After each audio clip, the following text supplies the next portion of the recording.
درنو اوریدونکو وخت مو په خیر. د پوهاوي د پودکاسټونو په لړ کې نن له لیکوال او ژورنالیست امید ظهیرمل سره د ژورنالیزم اړوند پر راپورتاژ بحث لرو.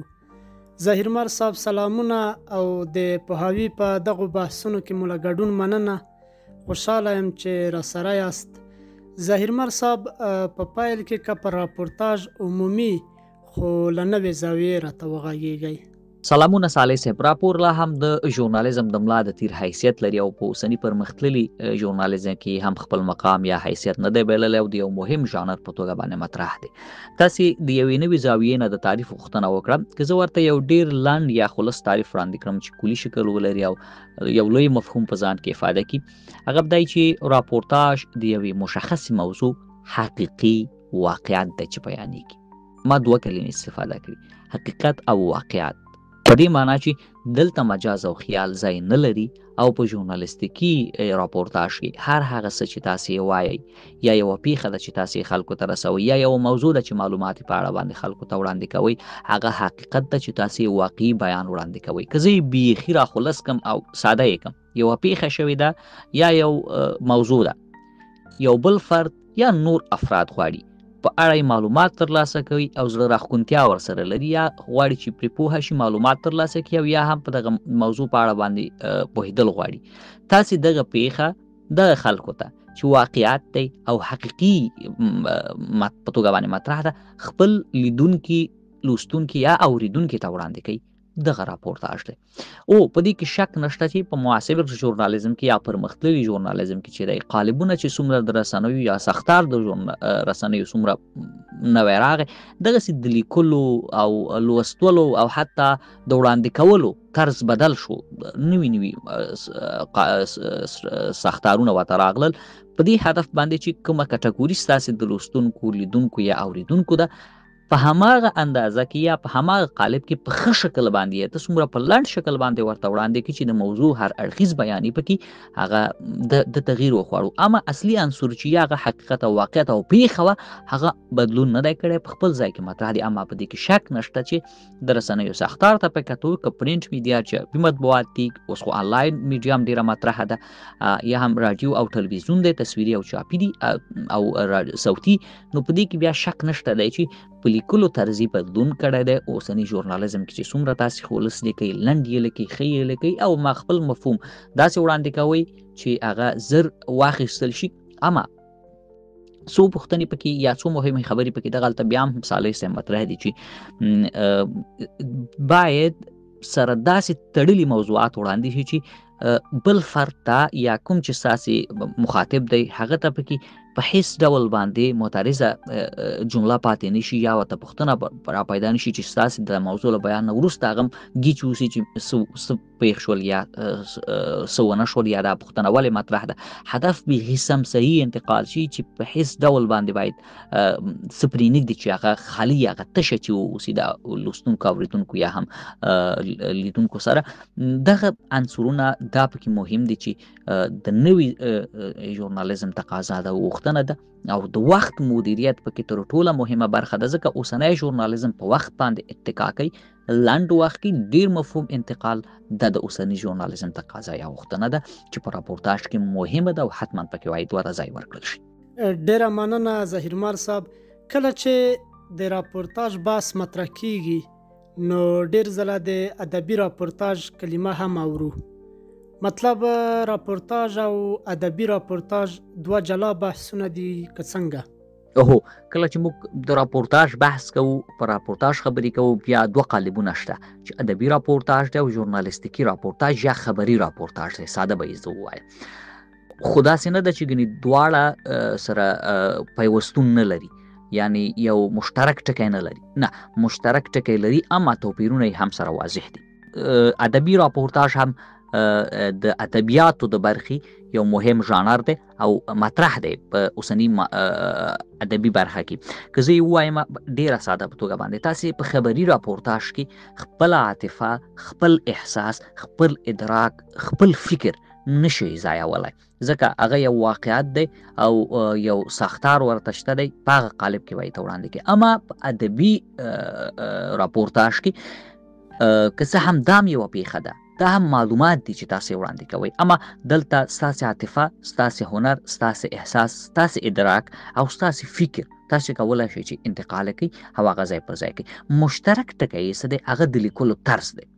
ادبي راپورتاژ هم په خبري شکل باندې لیکل کیږي، یعنی هغه لیک او هغه لیکلو طرز یې چې دی هماغه ساختار دی لکه موږ او تاسې چې په ژورنالیزم کې لیکو. البته دلته هدف دا نه دی چې ګنې هوبهو هماغه شکل چې هغه هلته یو تقالب لري، نه، اما ژبه نه یې هدف دغه دی چې دا هغه د لیکلو طرز یې هغه ژبه او فکر دی چې زړه راښکونتیا د جملو اورون چې دی د ټولې موضوع انتقال چې دی دغه یې هغه دی. ولې نور دغه موضوعات چې ما وړاندې یاد کړل چې پکې هنر دی او ډیر عاطفه او احساس پکې شامل دی او په یو هنري شکل باندې لیکل کیږي، دغه یې سره چې دی ښکاره توپیرونه دي. ظهیرمل صاحب، ما یو وخت کوم ځای لوستی و چې که کوم څوک غواړي چې ښه خبریال شي، مطلب په دې مسلک کې لایق او وړ شخص ترې جوړ شي، نو هغه د زیات وخت د راپورتاژ لیکلو ته ځانګړی کړي.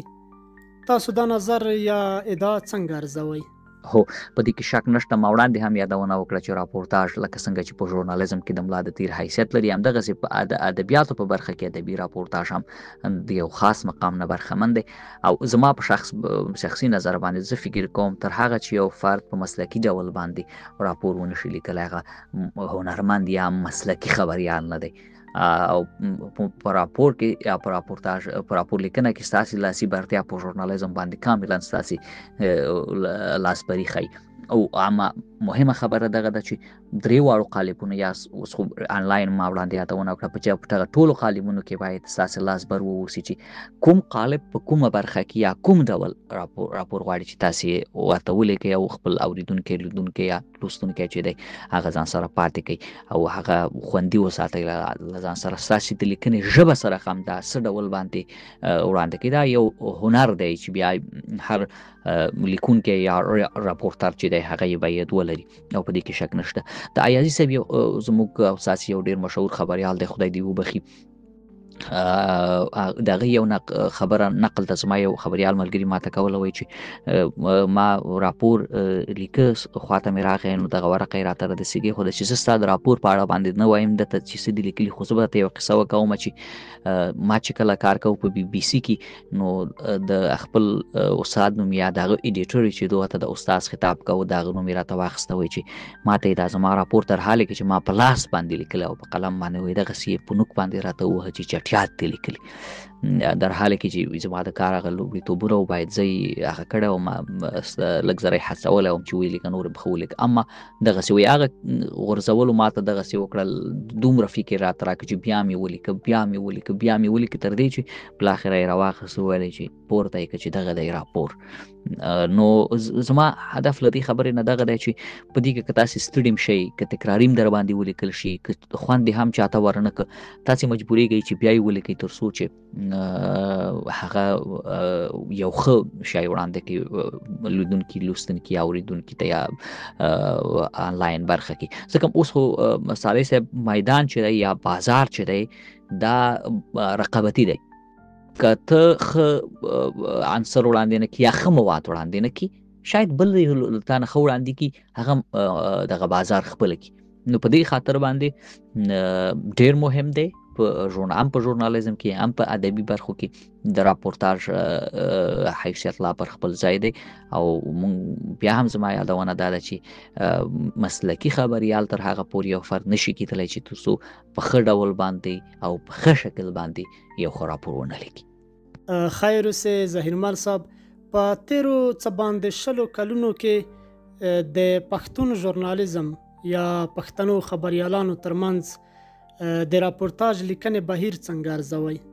تیر 20 کلونه د افغانستان د ژورنالیزم لپاره یا په مطبوعاتي برخه کې یو کلی شکل یا کلی تصویر داسې، نو د افغانستان یو زرین د افغانستان د تاریخ یو زرین باب و ده. په دې کې مطبوعاتو رشد وکړه، ډېر رشد یې وکړه، په ځانګړي ډول باندې زموږ د پښتو لیکنو او همدارنګه راپورونو برخه کې هم ډېر رشد وشو او ډېر داسې څه ولیکل شول چې هغه د راتلونکي نسل لپاره د استاد یا لارښود فکر درلودلی شي. هو دې کې شک نشته دی چې ځینې رسنیو د پښتو برخې سره دوه ګونی چلن کاوه او په دې معنی چې هغه یوازې د ژباړې تر کچې پورې هلته مطرح وه مواد که ته بیا تهیه کېدل په نورو ژبو باندې، اما یوازې ژباړه یې پښتو وه. اما ځینې رسنۍ داسې وي چې لکه که زه د بي بي سي یادونه وکړم، که زه د ازادي راډیو یادونه وکړم، که د امریکا غږ یادونه وکړم، د دوی مواد اول لاس و چې په پښتو ژبه باندې تهیه کېدل، که څه هم ځینې برخې به یې ژباړه وي، په دې کې شک نشته دی چې هغه ځینې نړیوال موضوعات به وي یا ځینې نور مسایل. اما بیا هم د پښتو راپورونو د تهیې په برخه کې د یو لارښود په توګه باندې اوس هم مطرح دي. تاسې که د ویب سایټونو ته لاړ شئ نو تاسې کولی شئ ډېرې غوره نمونې ښې بیلګې هلته پیدا کړئ چې هغه ستاسې دپاره مطرح وي اوسي. دغه ویب سایټونه و چې د مواد یې خوندي کړي دي تر ډېره پورې پکې شته، او د نویو زده کوونکو لپاره که غواړي چې بیا راپور ولیکي او ښه راپور ولیکي، د دوی لپاره پکې رهنمود شته دی. رهنمود په دا معنا باندې دی چې دوی ولولي چې کومه برخه پکې په ښه ډول باندې ازمل شوې ده. ځکه او دا تاسې څنګه درک کولی شئ چې ما نه د خبرې حخواله نه شي، څنګه یې درک کولی شئ؟ یوه موضوع ده، په یوه موضوع کې مشخصه ډول باندې تاسې ځان لیدونکی قیاس کړئ، نه یو زده کوونکی یا فرض مثال یو راپورټر. تاسې یو کتابچه ځان سره واخلئ، وګورئ چې دغه موضوع چې بیان شوې ده ستاسې کومې پوښتنې چې له تاسې سره وي ځواب یې کړي، کومې پوښتنې له تاسې سره مطرح شوي. که چېرته لیست ډک شو، په دې معنا چې یو ښه راپورټ لیکل شوی دی او راپورټر برلاسه و، که پوښتنې پاتې شوي یا معترضې جملې له تاسو سره وي، په دې معنا چې لا هم هغلته کار و او خپله ستاسې دپاره درس دی. که چېرې تاسې یې لیکئ بیا په دې ډول باندې ونه لیکئ او ښه یې ولیکئ. ډېره مننه ظهیرمل صاحب کور د ودان. په پای کې که راته ووایاست چې شخصا ستاسو د کوم پښتون ریپورټر راپورتاژ خوښ شوی یا مو خوښیږي، کیدای شي د پوهاوي اوریدونکو ته یې نومونه هم ووایاست. زما لپاره زړه راښکونکي راپورټر شته دی، ډېر دي. زه نومونه شاید وانخیستم شلی، ځکه یو نه دي، دوه نه دي، درې نه دي، ډېر زیات دي. خو یو نوم ورکی نوم دی چې هغه شاید د ډېرو لپاره مطرح نه وي او اما زما لپاره د یو استاذ حیثیت لري او ما ترې ډېر څه زده کړي دي. هغه لال آقا شیرین دی، کلید ګروپ د کلید مجلې مسؤل مدیر، چې هغه په راپور لیکنه کې یا په ځانګړي ډول باندې په ادبي او هنري او هم په ژورنالیستیکي راپورونو لیکلو کې هغه یو خاص لاس درلود. ژبه د هغه ډېره زیاته روانه وه، کوم څه به چې هغه لیکل، د کلمو اوډون او همدارنګه د جملو اوډون دا یې ډېر خاص په هنرمندانه شکل و. د 10 کلمو الفاظ به یې راټول کړل درته په 8 کلمو کې، او هغه به دغونه ښکلي وو چې ډېر څه هغه سبک چې و هغه زما ډېر زیات خوښ و. نو دغه شاید د ډېرو لپاره دغه نوم نه وی، خو زما لپاره دغه نوم ډېر خوږ دی، لال آقا شیرین. او د هغه راپور لیکنه زما لپاره یو ډېره د خوښې وړ ده، یو خاص ده، فوق العاده ده. او زموږ نور دوستان هم شته دی په دې برخه کې ډېر کار کړی دی، ځوانانو کې هم ډېر زیاتره. لال آقا شیرین هم ځوان دی، زه داسې نه وایم چې هغه سپین ږیری دی، خو د هغه سبک زما ډېر زیات خوښ دی او ډېر زیات خاص، یعنی ما دپاره یو خاص زړه راښکونتیا مې درلوده ورسره او ډېر د پام وړ.